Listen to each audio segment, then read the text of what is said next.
बिस्मिल्लाहिर्रहमानिर्रहीम। अस्सलाम वालेकुम। कैसे हैं आप सब? उम्मीद है आप सब खैरियत से होंगे। आज हम बनाएंगे तिल और गुड़ की ज़बरदस्त बहुत ही मज़ेदार बर्फ़ी। तो आइए हम शुरू करते हैं। सबसे पहले बिस्मिल्लाहिर्रहमानिर्रहीम। तो जनाब हमने आधा किलो तिल ले लिए हैं और साथ ही जनाब हमने जो है गुड़ ले लिया, इसको क्रश कर लिया है और तिल ले लिए हैं और ये साफ़ करके अच्छी तरह से साफ़ सुथरे करके तिल लिए हैं। और साथ ही एक कटोरी मैंने ले लिया है ड्राई मिल्क यानी कि खुश्क मिल्क।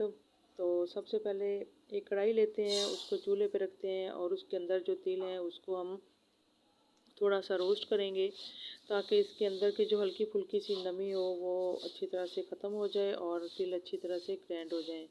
अच्छा, वीडियो के एंड तक देखिएगा, स्किप ना कीजिएगा। अगर आपको अच्छी लगे तो आप प्लीज़ लाइक और सब्सक्राइब ज़रूर कर दें और अच्छे सा फीडबैक भी दे दिया करें।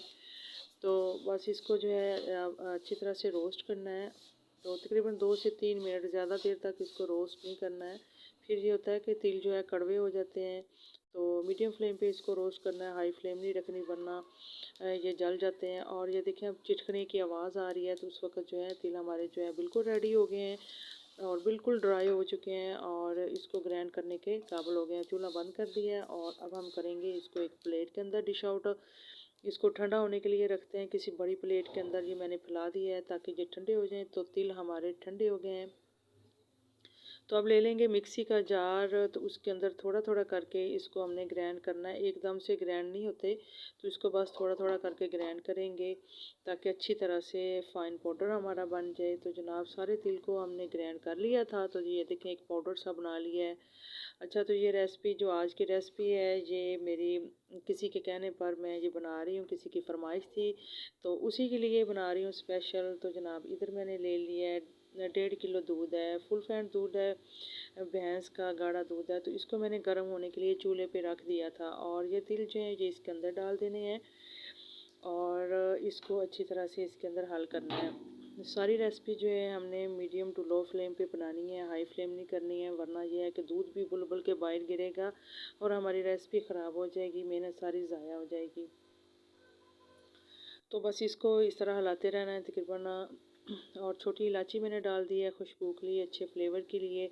और तकरीबन इसको 8 से 10 मिनट इसी तरह तकरीबन जो है ना वक्फे वक्फे से हमने हिलाते रहना है। नीचे तो लगने का सवाल ही नहीं है लेकिन फिर भी इसको हिलाते रहना है। तो जनाब इसको 8 से 10 मिनट हो गए हैं। तो ये देखें काफ़ी हद तक जो है वो जो तिल हैं वो इसके अंदर काफ़ी पक चुके हैं। तो आप इसके अंदर जो थोड़ा सा बस इसके अंदर हल्का सा दूध रह गया है, तो इसी स्टेज पे आके दूसरे इंग्रेडिएंट्स डालेंगे। आपकी अपनी चॉइस है, तिल कम या थोड़े ज़्यादा कर सकते हैं। अगर आपको पसंद कम है तो आप थोड़े डाल दें इसके अंदर, लेकिन उसमें थोड़ी सी मेहनत ज़्यादा लगेगी। तो बस इसको अभी मैं 10 मिनट और पकाऊंगी। तो अब मैं डालूंगी इसके अंदर जो है खुश्क दूध डालूंगी और किसी भी ब्रांड का आप दूध ले सकते हैं। तो बस इसको इस तरह चम्मच हिलाते जाना है, तकरीबन 5 से 6 मिनट इसको भी पकाना है इसके साथ। और इसको मज़ीद हमने गाढ़ा करना है क्योंकि एक बर्फ़ी की शेप देनी है। और जनाब इसके बाद इसके अंदर मैं डाल रही हूँ डेसिकेटेड कोकोनट। तो इसको भी बस एक प्याली मैंने वो डाल दी है। तो बस इसको मज़ीद और हिलाना है।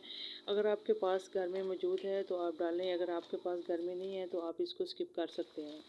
तो इसके साथ ये होता है कि इसका जायका बहुत ही मज़े का आता है। तो ये देखिए कितना काफ़ी ड्राई हो गया है, तकरीबन 2 से 3 मिनट मैंने और पकाया है। तो इसकी कंसिस्टेंसी चेक कर लें, तो इसी हद तक जो है थिक होना चाहिए। तो अभी जो है इसको मैंने मज़ीद और 4 से 5 मिनट और पकाना है। अभी एक चीज़ हमारी जो बाकी रह गई है जो इसके अंदर ख़ास फ्लेवर देगी, जिसके साथ सारा मज़े का जायका आएगा। तो अभी इसको इस तरह से पकाते जाना है। तकरीबन 2 से 3 मिनट हो गया मैंने और इसको पकाया है। मज़ीद अभी इसको 4 से 5 मिनट और लगेंगे। तो ये देखिए ये वो थोड़ा सा उबल उबल के बाहर भी आ रहा है लेकिन कोई बात नहीं है, या आहिस्ता आहिस्ता जो है ये ठीक हो जाएगा। तो अभी मैं इसके अंदर डालूँगी 2 चम्मच भरकर देसी घी मैंने डाला है।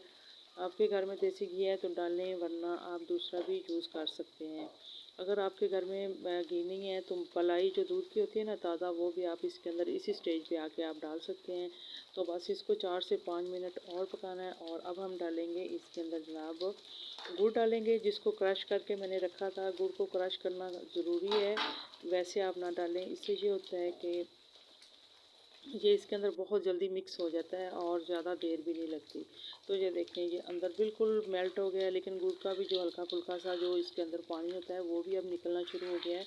लेकिन कोई बात नहीं, ये भी 2 से 3 मिनट में हम ट्राई कर लेंगे। तो जनाब इसको बस अभी मैंने 2 से 3 मिनट बाद चूल्हा बंद कर देना और इसको ठंडा होने के लिए रखते हैं। तो रेसिपी हमारी तैयार है। तो गुड़ की बर्फ़ी को मैंने ठंडा होने के लिए रख दिया था। तो इस तरह किसी बड़ी प्लेट के अंदर या कोई भी आपके पास बाउल वगैरह है उसके अंदर इसको इस तरह से सेट कर दें। जिस तरह आपकी अपनी चॉइस है, जिस तरह आपको पसंद हो उसी तरीके से आप सेट कर सकते हैं। तो इसको तकरीबन आधे घंटा रेस्ट देना ज़रूरी है। तो अब मैं इसके ऊपर डाल रही हूँ नारियल का चूरा। तो आपके पास जो भी है कोई भी चीज़ है तो आप डाल सकते हैं इसके ऊपर, ड्राई फ्रूट या नारियल का चूरा है, या इसको स्किप भी कर सकते हैं, ये आपकी अपनी चॉइस है। तो साथ ही मेरे पास है पिस्ता, ये भी मैं इसके ऊपर डाल दूँगी। तो इससे गार्निश कर दूँगी। तो इससे ये होता है कि ये हमारी जो रेसिपी है और मज़े की बनेगी। तो बहुत ही ज़बरदस्त डिलीशियस बनी है।